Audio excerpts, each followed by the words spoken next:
119వ కీర్తన 45వ వచనములో, నేను నీ ఉపదేశములను వెదకువాడను, నిర్బంధము లేక నడుచుకుందును. దేవుని వాక్యములో నడుచువాడు గొప్ప స్వేచ్ఛలో నడుచును.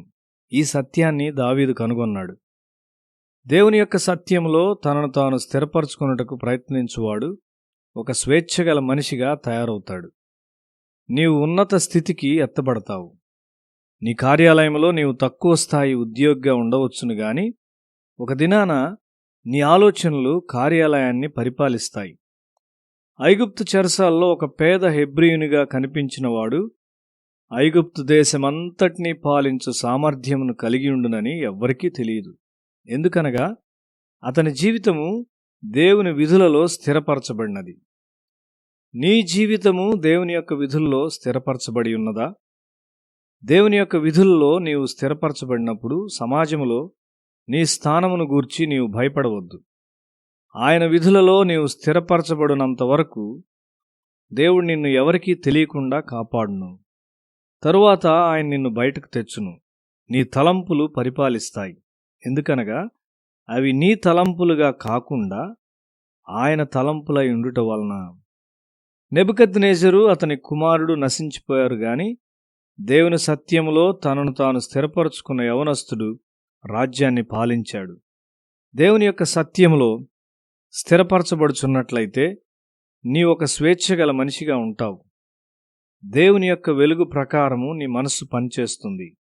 18వ కీర్తన 36వ వచనములో, నా పాదములకు చోటు విశాలపరచితివి, నా చీలమండలు బెణకలేదు. కాబట్టి నీ పాదములు విశాలపరచబడతాయి. నీ హృదయములో స్వేచ్ఛ మరియు నీ జీవితంలో స్థిరత్వము నీవు కలిగి ఉన్నావు. నీవెన్నడూ తోకగా ఉండవు, నిశ్చయముగా తలగానే ఉంటావు. నీలో దేవుని శక్తి పనిచేస్తూ ఉంటుంది. నీ హృదయంలో దేవుణ్ణి అనుభవిస్తావు. నీలో దేవుని శక్తిని అనుభవించినప్పుడు ఏ శక్తి నిన్ను ఆపు చేయలేదు. ఈ లోకంలో నీవు పరిపాలిస్తావు. నీవు ఒక చెరసాల్లో ఉండవచ్చు, కానీ ఇతరులు నీ ఆలోచనలను ఆశ్రయిస్తారు. అటువంటి ఒక స్థితికి నీవు వృద్ధి చెందుచున్నావా? దేవుని వాక్యమును ప్రశ్నించకుండా నీ విధేయత చూపుచుండగా నీవెక్కువగా స్థిరపరచబడతావు. దేవుని వాక్యాన్ని ప్రశ్నించుటకు నీవు చాలా చిన్నవాడవు. దూతలు దానికి వణకుచుంటారు. యేసు వాక్యమునకు విధేయుడయ్యాడు. యోహాను సువార్త 15వ అధ్యాయం 5-7 వచనాల్లో, ద్రాక్షావల్లిని నేను, తీగలు మీరు.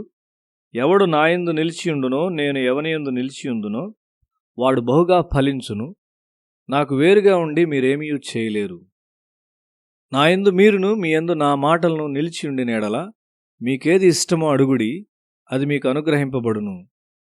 దేవుని వాక్యం యొక్క విలువను ఎరిగిన ఒక వ్యక్తి దేవుని స్తుతిస్తాడు. నీ జీవితంలోని అపజయాలను బట్టి నీవు విచారించవు. ఎందుకనగా దేవుని యొక్క చిత్తము మరియు వాక్యమును గూర్చిన జ్ఞానములో నీవు పురోగమించున్నావు.